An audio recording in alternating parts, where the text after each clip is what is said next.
Bienvenue à tous les curieux. Bruce, je suis Dieu. Un adage très répandu prétend que la valeur n'attend pas le nombre des années. Je monte très haut, encore plus qu'avant. Et qu'il ne suffit pas d'être mûr pour être bon, voire très bon. Pourtant, il peut arriver que, même si le talent est là de très bonne heure, le succès, lui, n'arrive que bien tard dans la vie d'un artiste. Est-ce qu'on y va à 3 ou on fait 1, 2, 3 et on y va? Ce fut le cas de nombreux auteurs, réalisateurs et même acteurs qui n'ont pas eu la chance d'accéder à la notoriété dans les premières années de leur carrière et ont dû patienter de nombreuses années avant d'enfin obtenir le Graal, c'est-à-dire la célébrité ainsi qu'une certaine reconnaissance. J'ai eu mon compte d'idiotie pour la soirée. Bonne nuit, visiteur du futur. Et c'est notamment le cas d'un acteur qui a non seulement connu une vocation tardive, mais a dû en plus patienter plus que quiconque avant de se voir enfin en haut de l'affiche. C'est pour ça qu'aujourd'hui, je vous fais découvrir Morgan Freeman.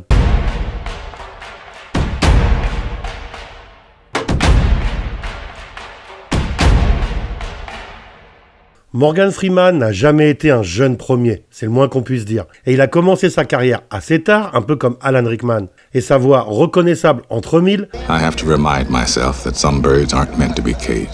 est si puissante et posée qu'il sera le narrateur de nombreux projets, que ce soit films, séries ou documentaires. Il est né à Memphis dans le Tennessee le 1er juin 1937. Sa scolarité est des plus classiques et comme beaucoup, il découvre le théâtre à l'école. Après son diplôme, il cherche un emploi stable et s'engage dans l'US Air Force comme mécanicien puis devient secrétaire. Mais en 1964, après une authentique révélation, il s'inscrit au Los Angeles City College pour suivre entre autres des cours d'art dramatique. Et à cette époque, il court les castings dans toute la ville. C'est sûr et décidé, il sera acteur. À cette époque, il apparaît dans quelques films dont Le Prêteur sur gage de Sidney Lumet, mais n'est même pas crédité. Puis il se fait remarquer sur scène à Broadway dans la pièce Hello Dolly de 1971 à 1977. Il figure au casting de la série fleuve The Electric Company, dont le générique était entonné entre autres par Giancarlo Esposito. Durant la même période, il tourne dans quelques films et téléfilms comme Blade et Hollow Image, mais aussi des adaptations de Shakespeare comme Julius Caesar et Coriolanus. En 1980, il est impeccable en prisonnier dans l'excellent Brubaker de Stewart Rosenberg aux côtés de Robert Redford. L'année suivante, il participe aux séries Ryan's Hope et Texas, mais incarne surtout Malcolm X dans le film Death of the Prophet. Il est également le lieutenant Black dans L'œil du témoin de Peter Yates. En 1983, il est présent dans 8 épisodes de la série Un autre monde en Dr Roy Bingham. Puis en 1984, il est dans L'affrontement de Paul Newman et Raleigh Prof d'Arthur Hiller. En 1985, il apparaît dans plusieurs séries, dont The Atlanta Child Murders, ainsi que le remake de La 4e dimension dans un segment réalisé par Wes Craven, mais aussi dans les films Marie de Roger Donaldson et That Was Then, This Is Now. En 1986, il est Luther Johnson dans le téléfilm La mort n'a pas de couleur, aux côtés de John Lithgow. Mais c'est en 1987 qu'il se fait véritablement remarquer pour la première fois sur grand écran dans le film La rue de Jerry Schwartzberg. Il est notamment nommé aux Oscars et aux Golden Globes pour son rôle de Fast Black. En 1988, il enchaîne 2 téléfilms, dont Clinton et Nadine, pour lequel il retrouve Jerry Schwartzberg, avant de figurer dans Retour à la vie de Glenn Gordon Caron. Puis en 1989, il est véritablement sur tous les fronts, avec une participation à L'incroyable défi de John J. Avildsen et Johnny Bellegueule de Walter Hill. Mais on peut surtout l'admirer cette année-là dans Glory d'Edwardswick, où il incarne le sergent-major John Rawlins. Dieu Tout-Puissant, nous voulons que tu fasses savoir aux nôtres qu'on est mort face à l'ennemi.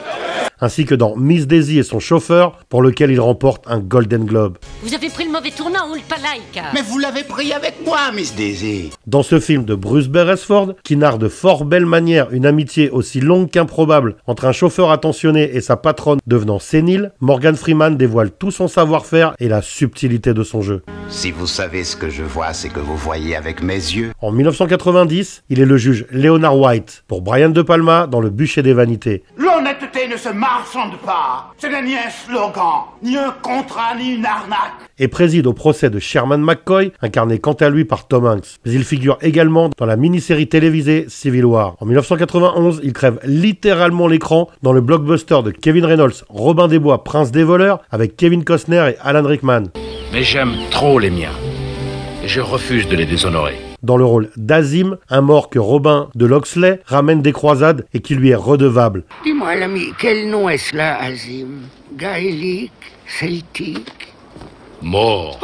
Jusqu'à ce qu'il s'acquitte de sa dette en sauvant la vie du noble anglais devenu brigand. Comment des ignares de ton espèce ont-ils pu prendre Jérusalem? Un personnage original dans ce film où Freeman fait merveille au milieu d'un casting impressionnant. Je ne peux pas boire.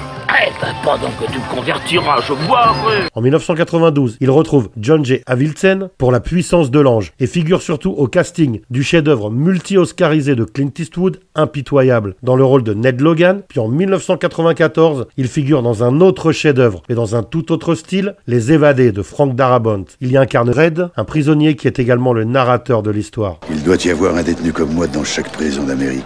Je suis le type qui peut tout avoir. Les cigarettes, un peu d'herbe, si c'est ton truc. Auparavant, il réalise son seul et unique film derrière la caméra, Boffa, l'adaptation d'une pièce de théâtre de 1986 narrant l'histoire d'un policier noir en Afrique du Sud en plein apartheid. En 1995, il fait équipe avec Brad Pitt dans le polar crépusculaire de David Fincher, Seven, personnifiant l'inspecteur William Somerset, un vieux flic usé et résigné mais particulièrement intelligent qui doit traquer un tueur en série ingénieux et fanatique lors de sa dernière semaine de travail dans la police. Tu sais, Somerset, au fond, je suis sûr qu'on va te manquer. C'est possible. Le film est une réussite exemplaire à tout niveau et la performance de Freeman y est mémorable. Vous avez déjà vu une chose pareille? Non. Seven. La même année, il figure également au casting d'Alerte de Wolfgang Petersen, aux côtés de Dustin Hoffman, René Russo, Donald Sutherland et Kevin Spacey, qu'il retrouve très peu de temps après Seven. En 1996, il est dans Moll Flanders, une adaptation de Daniel Defoe, mais aussi dans le très moyen Poursuite d'Andrew Davis avec Keanu Reeves. Puis l'année suivante, il est le narrateur du documentaire The Long Way Home et incarne Theodore Johansson dans la fresque historique de Steven Spielberg, Amistad. Mais cette année 1997, il incarne surtout pour la première fois le personnage d'Alex Cross, Psychologue, police scientifique. un policier inventé par le romancier James Patterson dans Le collectionneur de Gary Fleder. En 1998, il est le président des États-Unis Tom Beck dans le film Deep Impact de Mimi Leder et retrouve Christian Slater 7 ans après Robin des Bois pour Pluie d'enfer. En 2000, il tient la dragée haute à Gene Hackman dans le thriller de Stephen Hopkins Suspicion, remake du film de Claude Miller Garde à vue avec Lino Ventura et Michel Serrault, et figure également dans Nurse Betty de Nell Labute. L'année suivante, il reprend son personnage d'Alex Cross, cette fois sous la direction de Lita Maori, dans Le Masque de l'araignée, une autre adaptation de James Patterson. Je m'appelle Alex Cross. Je suis un ami de tes parents. En 2002, il est Bill Cabot dans La Somme de toutes les peurs de Phil Alden Robinson et d'après Tom Clancy, mais aussi Charles Grimes dans Crime et pouvoir. Puis en 2003, sa carrière s'accélère avec 4 participations à des longs métrages. Levity, Dreamcatcher de Laurence Kasdan, Les Associés du crime et surtout Bruce Tout-Puissant avec Jim Carrey où il incarne nul autre que Dieu en personne. Le Tout-Puissant, créateur du ciel et de la terre, de l'alpha et de l'oméga. En 2004, il est aussi très actif puisqu'on peut le voir dans La Grande Arnaque ainsi que le chef-d'œuvresque $1 Million Baby pour lequel il retrouve Clint Eastwood et décroche l'Oscar du meilleur acteur dans un second rôle. Il n'a pas laissé de mots. Et personne ne sait ce qu'il est devenu. J'ai espéré qu'il était parti vous retrouver. Une performance de plus absolument bluffante et mémorable pour l'acteur qui semble se bonifier avec le temps ou en tout cas ne rien perdre de sa superbe avec les années. Et il le prouve dès l'année suivante en incarnant l'ingénieur Lucius Fox pour Christopher Nolan dans Batman Begins. Tu n'as pas reçu le mémo? Tout en participant à Danny the Dog dans le rôle d'un musicien aveugle, Une vie inachevée, Edison, et en étant le narrateur de La Guerre des mondes de Spielberg, mais aussi du documentaire La marche de l'empereur de Luc Jacquet. En 2006, il est le boss dans l'excellent Lucky Number Slevin, mais aussi Frank dans Le Contrat, et incarne son propre rôle pour Brad Silberling dans Une star dans ma vie. Il aurait dû revenir il y a 1 heure. Ok, je vous ramène à la maison, mais j'ai un truc à faire avant. L'année suivante, il reprend son rôle de Dieu dans Evan Tout-Puissant, la suite de Bruce Tout-Puissant. Excusez-moi, est-ce que je vous connais? Pas autant que je le souhaiterais.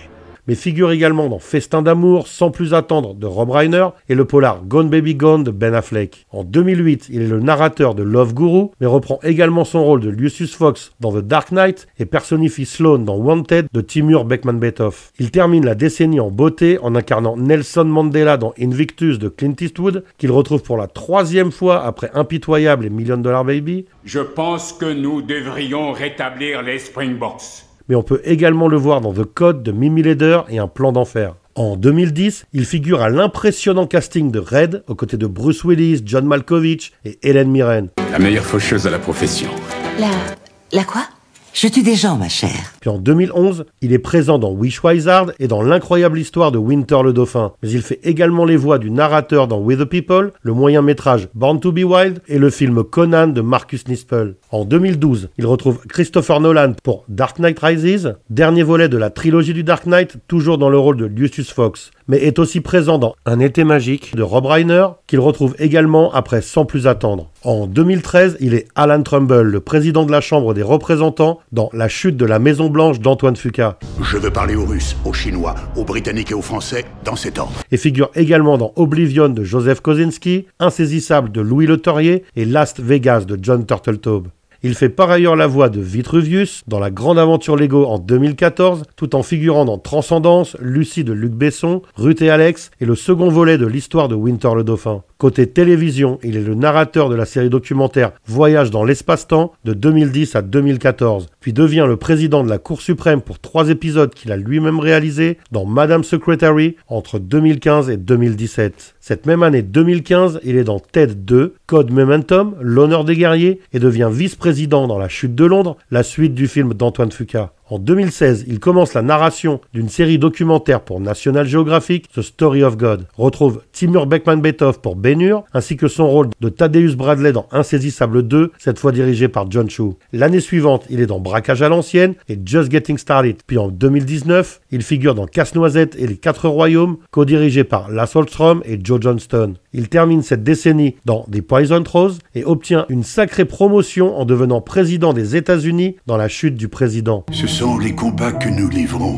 qui nous définissent. En 2020 et 2021, il retrouve George Gallo, le réalisateur de Poisoned Rose, pour Arnaque à Hollywood et Vanquished. Et la même année, il est dans Hitman et Bodyguard 2, mais fait aussi un caméo dans son propre rôle dans Un prince à New York 2. Il figure également dans les séries Solo et La méthode Kominsky. En 2022, il est dans La route de l'enfer, puis en 2023, il est au casting de 57 secondes. Qui et pourquoi? A Good Person et The Ritual Killer, toujours pour George Gallo. Et à la télévision, dans Opération spéciale Lioness de Taylor Sheridan. La mission avance. On est plus proche que jamais.